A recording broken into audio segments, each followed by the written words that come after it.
সংগঠনের নীতি নির্ধারণ তুলে ধরার জন্য।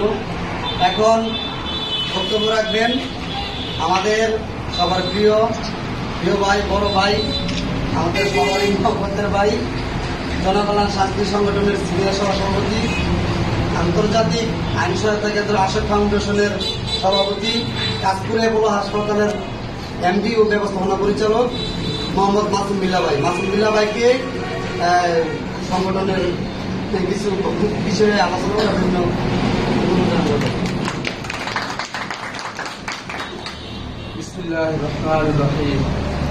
উপস্থিত আজকের আলোচনা সভার সভাপতি সাহেব, জনকল্যাণ সাংস্কৃতিক সংগঠনের সভাপতি, সেক্রেটারি ও সদস্যবৃন্দ, যাদেরকে আমার পক্ষ থেকে আন্তরিক শ্রদ্ধা, ভালোবাসা ও সালাম। আসসালামু আলাইকুম রাহমাতুল্লাহ। ওয়ালাইকুম আসসালাম। আসলে আমরা যে জনকল্যাণ সাংস্কৃতিক সংগঠন স্বেচ্ছাসেবী দল হিসেবে গঠন করেছি, এই দল থেকে আমরা মোটামুটি যতটুকু সম্ভব হয়েছে, যেমন আমাদের শূন্যতে খাতনা, তারপরে কৃষি বৃক্ষরোপণ কর্মসূচি, তারপরে আরও যে কার্যক্রমগুলো করার জন্য আমরা সবাই একমত পোষণ করে অগ্রসর হচ্ছি।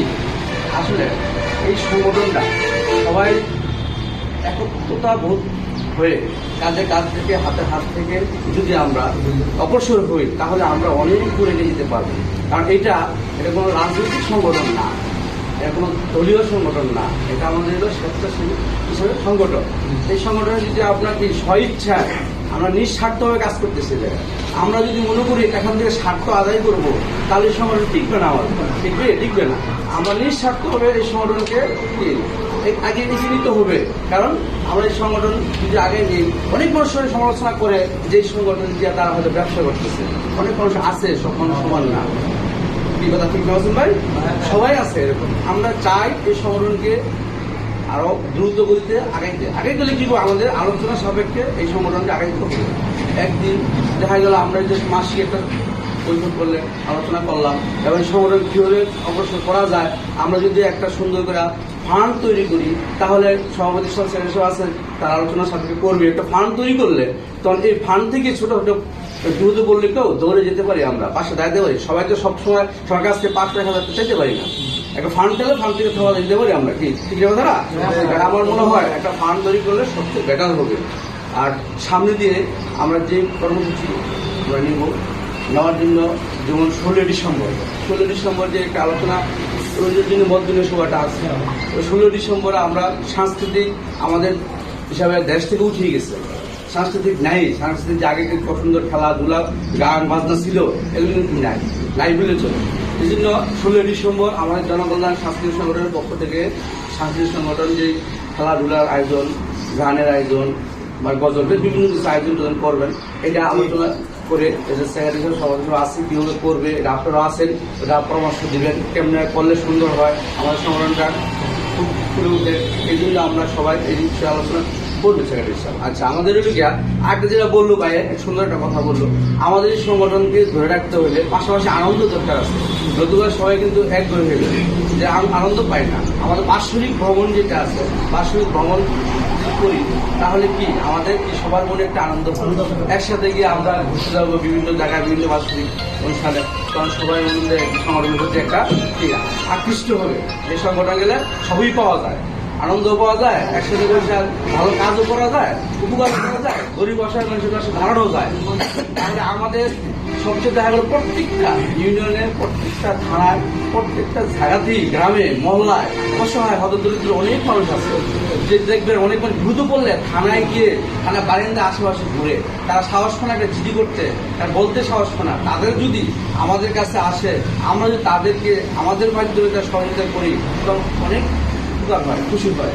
যেমন আমাদের আইন সহায়তা কেন্দ্র আশাক ফাউন্ডেশন যে কাজটা আমাদের করা হয়, তারা অনেক মানুষ গ্রামে মহল্লায় চেয়ারম্যান মেম্বাররা বিচার করতে গেলে বিভিন্ন টাকা খায়, হ্যাঁ বিচার করতে যে আপনার আমার অনেক লোক আছে গরিব মানুষ, তাদের টাকা নেই, তার বিচার পাচ্ছে না, অসহায় মানুষ, তখন তারা আসে আমাদের সংগঠন। যদি আসে আমরা কি করবো, তাদেরকে আমাদের সংগঠনের মাধ্যমে, আমাদের সংগঠনের সভাপতি সেক্রেটারি সবার মাধ্যমে যাবে, যে চেয়ারম্যান মেম্বারকে নিয়ে বিস্তার করে থাকবে তারা। তখন কি ওই অসহায় গরিবের পাশে কথা বলার লোক থাকবে, ওই দিক নির্দেশনা, ওই জিনিসগুলো ফুটে তুলতে হবে, যাতে তারা আসে আমাদের কাছে, যে আমার সঙ্গে এই কাজগুলো হয়।